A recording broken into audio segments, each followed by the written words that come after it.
Usually, usually when a party forms a cult, it never really lasts, and you can see what happened with Trump here. The GOP has fomented a personality cult around Trump, which is similar to an authoritarian regime. The party is defined by Trump worship instead of distancing themselves from him after the fatal January 6th riot. Getting away with it has always been the center of Trump's brand, an expert told The Insider. The GOP of 2021 is increasingly defined by worshipping Donald Trump as the party builds a cult of personality around a former squatter who left the White House in disgrace less than 2 months ago. Experts warned that it poses an ongoing threat to democracy in the U.S., as evidenced by the Capitol attack that he had stoked. Trump became the GOP's supreme leader 5 years ago, which I don't understand how that could have happened, but the GOP did not even bother to issue a new party platform in 2020. Instead, they pledged to enthusiastically support Trump, but really with nothing behind it. But Trump's personality cult has endured past his disastrous response to the COVID-19 pandemic, which killed more than 400,000 people during his time in office, the economic crisis and job losses that came with it, and his 2020 election loss. Whatever Trump decides to do about his political future, hopefully stay out of it. The fact that GOP lawmakers continue to perform their loyalty acts to him on television bodes nothing good for the health of our democracy. Ruth Ben Guyot, a New York University historian and expert on fascism, had told The Insider. Trump was impeached twice, but also one of them was for inciting the fatal insurrection on January 6th, but loyal Senate Republicans ensured that he was acquitted. This left the door open for Trump to run for squatter again in 2024. Jason Stanley, who's a philosophy professor at Yale University and author of How Fascism Works, had recently told The Insider that Trump's acquittal showed that authoritarianism remains a potent force for the U.S. In his post-squattency, Trump is still actively pushing that big lie that the election he lost by more than 7 million votes was stolen from him, which it wasn't, a contention that didn't hold water in the nation's courts. The GOP is not just standing by Trump as he perpetuates a falsehood that stoked deadly violence in the nation's capital and led the tech companies to remove his social media megaphone. They're continuing to make him a star of the show. Meanwhile, the pro-Trump conspiracy theories that QAnon are running rampant in GOP, with some supporters of the former squatter still holding on to hope that he'll be reinstalled via a coup.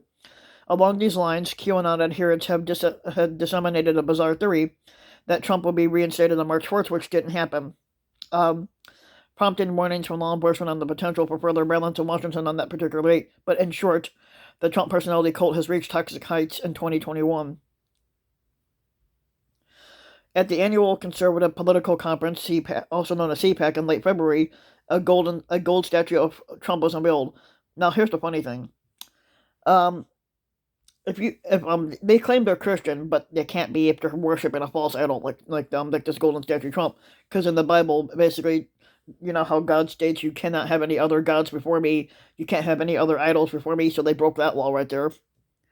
Um, and yes, even though I am a fucking atheist, yes, I read the fucking goddamn Bible and I know what it states.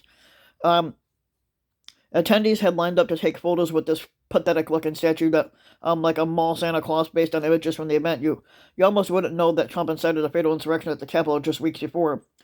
The Republican Party is no longer the party of Lincoln. It's a party that advocates smaller government and few constraints and few enterprises, or the free enterprises and civil liberties, but now it's the party of Trump. That's the general message from the GOP lawmakers recently. Trump may have been a one-term squatter who lost the GOP, who basically lost the GOP, the White House, the House, and Senate in just under 4 years. The party's loudest voices still see him as their best hope, and that's pathetic. I know Trump can be a handful, but he's the most dominant figure in the Republican Party. Yeah, he's the most pathetic one. This is what the Republican Senator lapdog Lindsey Graham of South Carolina told Faux News on Insanity in mid-February. That Trump is the most consequential Republican in the party. Speaking directly to Trump, the South Carolina Republican said, "You own the Republican Party, my friend, not really good." And Trump doesn't have any friends. GOP Representative Jim Jordan of Ohio, another Trump ball washer, in a February 24th tweet declared that Trump is the leader of the Republican Party. Yeah, pathetic. It's not entirely surprising that figures like the nutlickers Lindsey Graham and Jim Jordan are continuing to prop up Trump, as they were among his top allies in Congress during his squattency. But even Republican leaders, whom Trump viciously attacked, have continued to stand by him. The GOP minority leader Moscow Mitch in late February said that he absolutely would support Trump if he runs again in 2024. I wouldn't. Roughly 2 weeks before, McConnell was excoriating Trump for inciting that violent insurrection at the Capitol, describing the former squatter's actions as a disgraceful dereliction of duty. Though McConnell had bashed Trump in that speech, he also voted to acquit him. Trump, who has never taken kindly to criticism, ripped into McConnell over his remarks in a lengthy statement.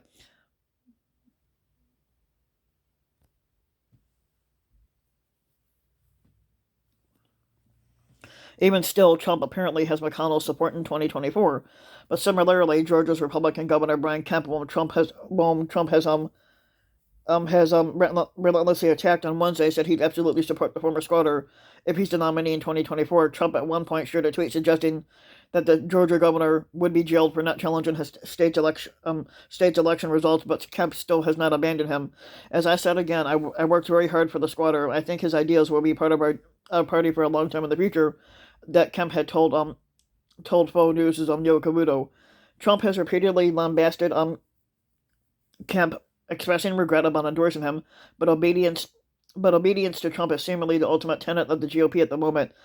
As Republican lawmakers prioritize fomenting culture war regarding topics like the Mr. Potato Head not being called Mr. anymore and Dr. Seuss amid an ongoing pandemic, and even figures like Moscow Mitch and Kemp are towing the party line as they fight for political survival. Recent polling shows that Trump continues to hold the major sway over Republican voters, and he's the leading contender for the 2024 nomination, which we don't need him to be. USA Today and Suffolk University poll in February found that almost half of Trump supporters, 46%, would abandon the GOP if the former squatter started a new political party. As leading Republicans enable and amplify this personality culture around Trump that whitewashes his legacy, it's also revealing deep fractures in the party.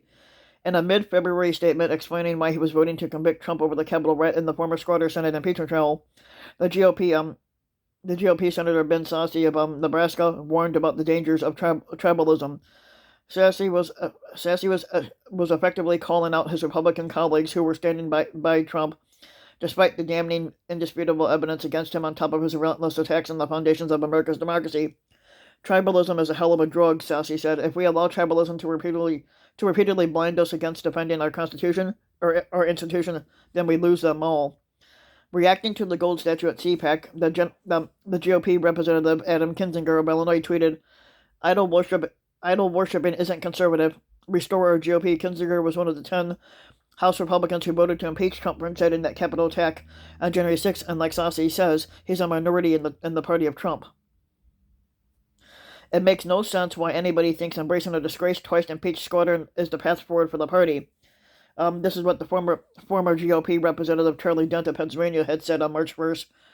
The fringe elements of the party have too large a voice. It's a cult of personality. The Republican Senator Bill Cassidy of Louisiana, who also joined Sasse in voting to convict last month, also thinks that the Trump personality cult is losing formula. If we idolize one person, we will fucking lose. This is what Cassidy had told CNN's Dana Bash in late February, and that's kind of clear from this election.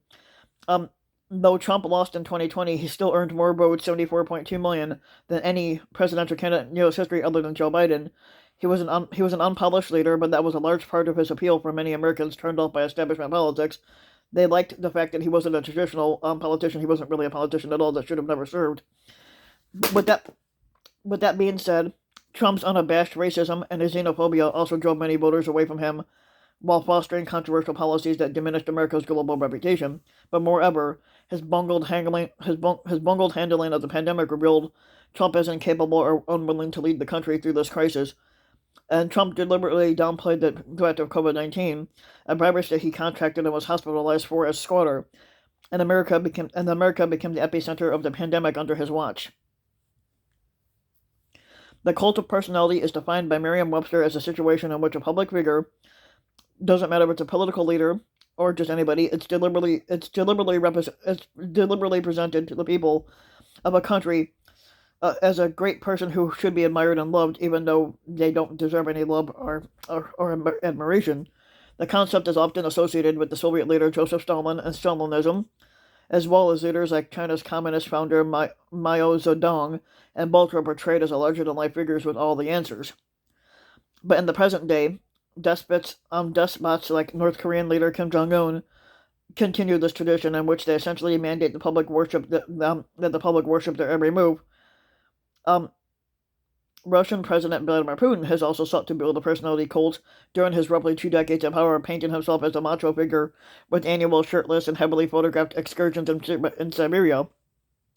But experts and historians like Ben Giat have repeatedly pointed to the stark parallels between such leaders as Trump while he was still in office, and now warn that the Capitol attack helped alleviate his personality cult even further. Many Republicans embraced the former squatter Trump because of, not in spite of his incitement of the violence on January 6th, but getting away with it has always been at the center of Trump's brand, and he diffused a culture of lawlessness within and around the GOP that fueled January 6th and raised his status as a cult figure after.